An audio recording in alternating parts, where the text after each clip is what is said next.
Abot langit ang kaligayahan sa nag-rank 1 sa October 2025 Electronics Technicians Licensure Examination na nagmula sa Cebu Institute of Technology University na may rating na 92%.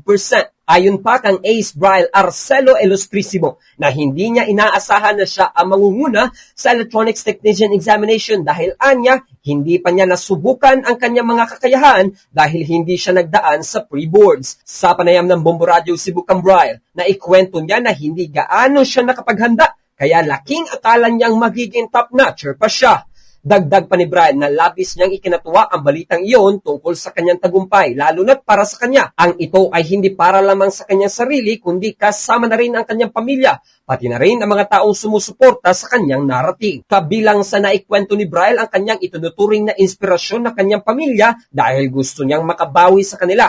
Dahil mula pa sa pagkabata hanggang sa kasalukuyan ay walang humpay ang kanyang natanggap na suporta. Dagdag niya na kahit pa ang estado ng kanyang pamilya ay hindi gaano kayabong sa pribilehyo, ngunit isa itong pabor na sa kanya na sila ang kinilala at kinalikihan niyang pamilya. Binahagi rin ni Brian na hindi siya dumaan sa isang sitwasyon na puno ng tukso dahil nang magtapos siya, nangako siya sa kanyang sarili na ilalaan niya ang kanyang buong focus dahil mas nais niyang magtiis ng iilang buwan na magresulta sa panghabang buhay na tagumpay.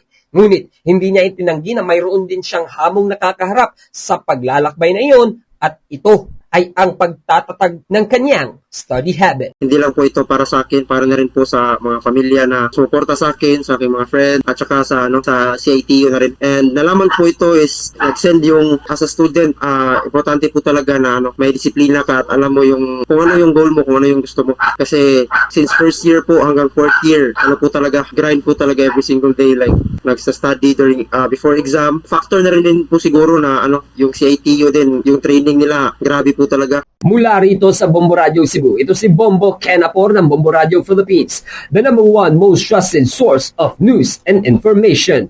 Basta Radio, Bombo!